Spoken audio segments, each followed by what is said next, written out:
Welcome back to All About Icons channel. Today, we're diving into the life of one of television's most iconic and controversial figures, Wendy Williams. From her rise as a trailblazing talk show host to the heart-wrenching personal struggles she's facing today, Wendy's journey is nothing short of extraordinary. But as Wendy steps away from the spotlight, reports of her ongoing health struggles, including dementia, paint a sobering picture of her current reality. Stick around for the full breakdown and make sure to hit that like button and subscribe for more.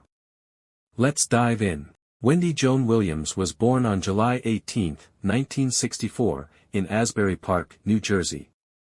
She is the second of three children born to Shirley, née Skinner, and Thomas Dwayne Williams. The couple had a combined 3 master's degrees. Shirley was a special education teacher while Thomas was a teacher and school principal who in 1969 became the first black school administrator in Red Bank, New Jersey. Following race riots in Asbury Park in 1970, the family moved to the predominantly white, upper-middle-class suburb of Wayside in Ocean Township, New Jersey. They attended a Baptist church and visited the town of Oak Bluffs, Massachusetts, each summer. As a child, doctors recommended Williams be medicated to control her hyperactivity. She suffered from poor body image due to the diet her parents put her on after gaining weight in elementary school. Williams was a brownie in the Girl Scouts and volunteered as a candy striper. Her parents believed she would become a nurse. Williams attended Northeastern University in Boston with the intent of becoming a television anchor. Less than a month after starting, she switched from television communications to radio because she could advance her career faster, a move of which her parents disapproved. Williams graduated in 1986 with a Bachelor of Arts degree in communication and, to appease her parents, a minor in journalism. She was a disc jockey for the college radio station, WRBB, where rapper LL Cool J was her first celebrity interviewee. As an intern for Matt Siegel at contemporary hit radio station WXKS-FM, Williams recapped the soap operas Dallas and Dynasty on air. In 2021, Williams revealed that she was date raped while in college. In 1994, Williams married her first husband, Bertrand "Bert" Girigori. She said they separated after 5 months and divorced about 18 months later. Williams met her second husband, Kevin Hunter, in 1994, and married him on November 30, 1999. Her husband became her agent. She suffered multiple miscarriages before giving birth to their son in August 2000. In April 2019, Williams filed for divorce due to irreconcilable differences after Hunter fathered a baby with a mistress. Although the divorce was finalized in January 2020, her legal surname remains Hunter. Wendy Williams' financial situation has undergone significant changes in recent years. At her peak, her net worth was estimated to be around $20 million, largely due to her successful talk show, The Wendy Williams Show, which earned her approximately $10 million annually. However, as of 2024, her net worth is reported to be between $500,000 and $5 million. Wendy Williams' career. 2 weeks after graduating from Northeastern, Williams began her career as a disc jockey working for the small, calypso and reggae-oriented WVIS in Frederiksted, U.S. Virgin Islands, but disliked the role because she did not learn as much about radio from her colleagues as she expected. Due to low pay and isolation from her family, Williams began sending resumes and demo tapes of herself to other radio stations. She left WVIS after 8 months and obtained a position at Washington, D.C.'s WOL, but found its oldies radio format incompatible with her personality. Williams continued sending tapes to other stations and on November 1, 1987, began as a weekend fill-in on New York City's WQHT. After the Urban Contemporary station hired her full-time to work overnight shifts, she left WOL. Williams was fired from WQHT after 2 years and briefly worked overnight shifts at WPLJ before being hired by WRKS. Initially working as a fill-in, WRKS gave Williams a non-compete clause and permanent morning position in May 1990 after WBLS began poaching its employees. She joined Jeff Fox and Spider Webb as part of the station's Wake Up Club. There, Williams began gossiping about rappers and celebrities during a segment called Dish the Dirt. Those she talked about, such as Bill Cosby and Russell Simmons, called the station and, unsuccessfully, demanded she be fired. As she grew into a popular radio personality, WRKS moved Williams to host the evening drive time slot in April 1991. By 1993, she was the highest-rated host in her time slot in the New York City market and received a Billboard Radio Award for R&B Major Market Radio Air Personality of the Year.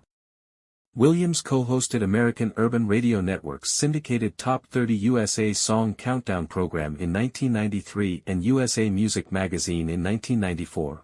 By mid-1994, WRKS had suffered a ratings decline amid competition from hip-hop-oriented WQHT, which was owned by MS Broadcasting.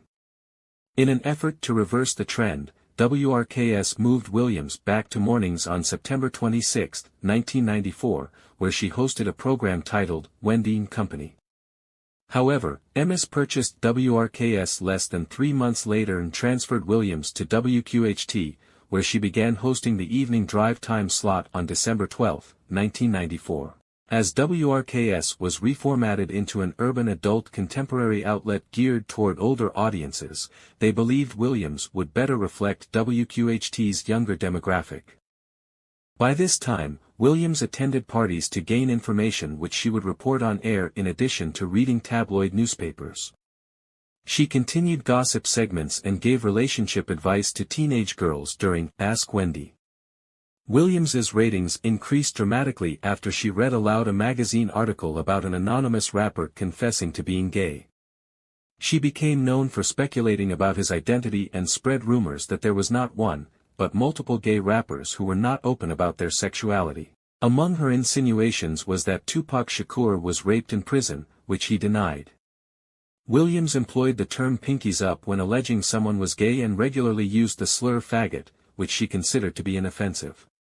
Her comments contributed to an increase of homophobia in hip-hop culture.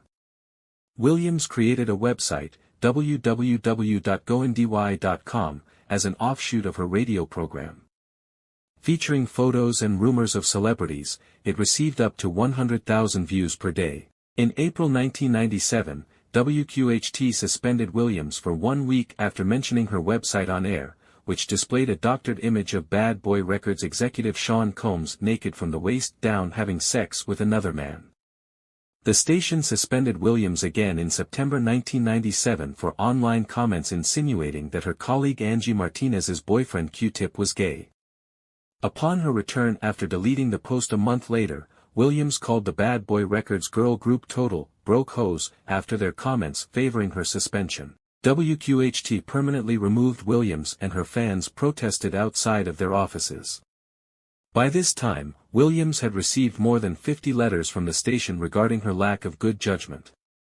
She speculated her removal was due to pressure from music industry executives and stood by her comments, stating, "I stopped caring about artists when I realized it's more lucrative to talk about them than with them."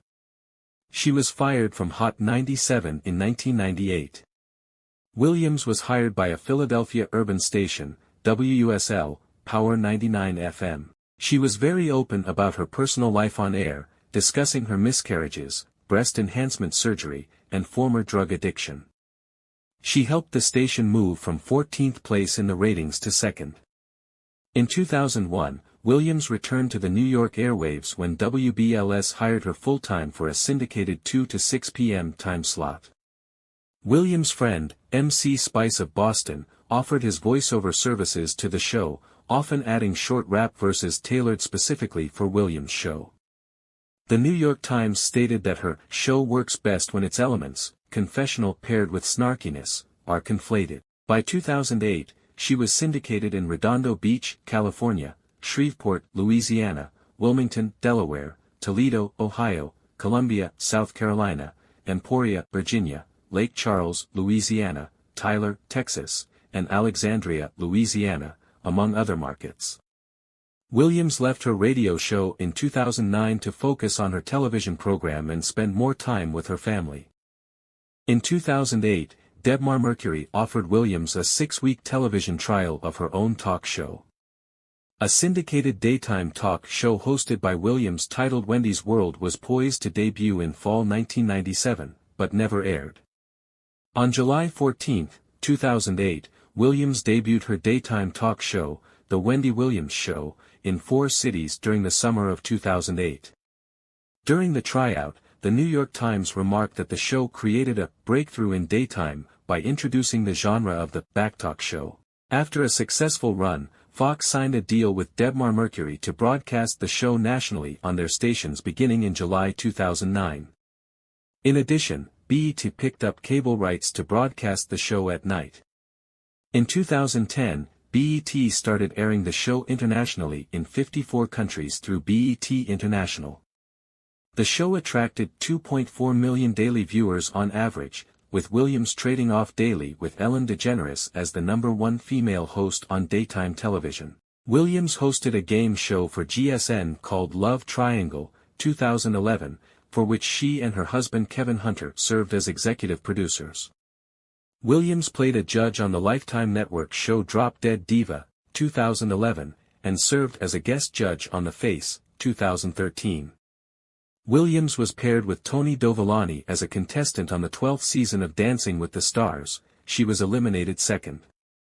Williams later alleged the show's producers portrayed her as an angry black woman, a racial stereotype. Williams appeared in the film adaptation of Steve Harvey's book, Act Like a Lady, Think Like a Man, titled Think Like a Man, 2012, and its sequel, Think Like a Man 2, 2014.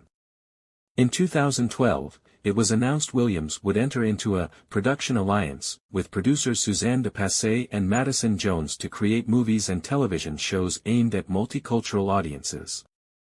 These projects will appear under the heading Wendy Williams Presents, and their first project will be VH1 adaptation of a Star Jones novel. In February 2013, it was announced that Williams and her husband and manager, Kevin, were launching a reality television production company, Wendy Williams Productions, that will produce unscripted content, including reality television and game shows. Williams was an executive producer on the show Celebrities Undercover, 2014. Williams also executive produced a biographical film for Lifetime, Aaliyah, the Princess of R&B, which premiered on November 15, 2014. The film attracted controversy due to its casting and depiction of Aaliyah's relationship with R. Kelly, and received predominantly negative reviews from critics.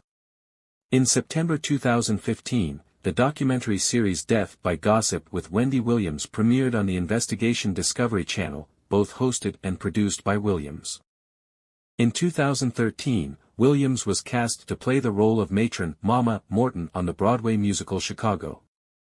She began her tenure on July 2 and finished her 7-week run on August 11, 2013. Her preparations for the musical were documented in the TV Guide docuseries Wendy Williams, How You Doin', Broadway, which was produced by her own production company, Wendy Williams Productions. Williams was accused of victim-blaming singer Kesha in 2016 after questioning why she did not film the alleged sexual abuse by record producer Dr. Luke against her. Williams later apologized for the remarks and stated, "Unfortunately, a lot of people lie about rape, so I was just being skeptical." Williams has been open about her cocaine addiction in the late 1980s and early 1990s, for which she never received treatment. In October 2017, Williams fainted on her show from dehydration. Williams was often in the news for the next 2 years because of her health issues and relationship with Hunter. In February 2018, Williams disclosed that she has Graves' disease, which causes hyperthyroidism, conditions she had been diagnosed with nearly 2 decades prior. Due to the increased pressure behind her eyes, they sometimes have a pronounced bulging appearance. Williams wears wigs in public because her thyroid condition thins her natural hair. She fractured her shoulder in December 2018. In March 2019, Williams said she had been living in a sober house for some time, and that she has vertigo. Later that year, Williams revealed she had been diagnosed with lymphedema, a condition that causes swelling in her ankles. Williams's bank, Wells Fargo, froze her accounts in January 2022 and requested a New York Supreme Court hearing to determine whether she was in need of a guardianship due to her health conditions. She disputed the allegations and accused her former manager and a Wells Fargo financial advisor of impropriety. A judge appointed a temporary financial guardian, Sabrina Morrissey, in March, and they were confirmed in May.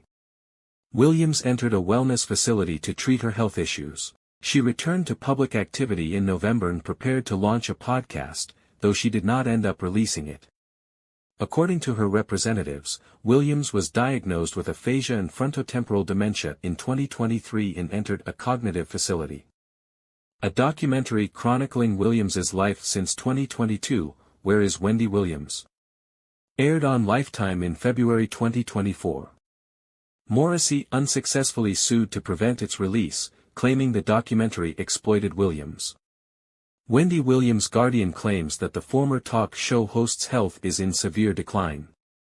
In a November 12 court filing obtained by the Post, attorneys for Williams' guardian, Sabrina Morrissey, said that Williams, 60, has become cognitively impaired, permanently disabled, and incapacitated from her dementia battle. Wendy Williams' life has been a roller coaster of triumphs, challenges, and resilience. From her iconic moments on TV to her deeply personal struggles, she remains a figure who inspires and moves millions. We hope this video gave you a deeper understanding of Wendy's journey. Let's send her love and positivity as she continues to face these difficult times. Don't forget to like this video, subscribe to All About Icons and hit the notification bell so you never miss out on our latest content. Let us know in the comments below, we'd love to hear from you.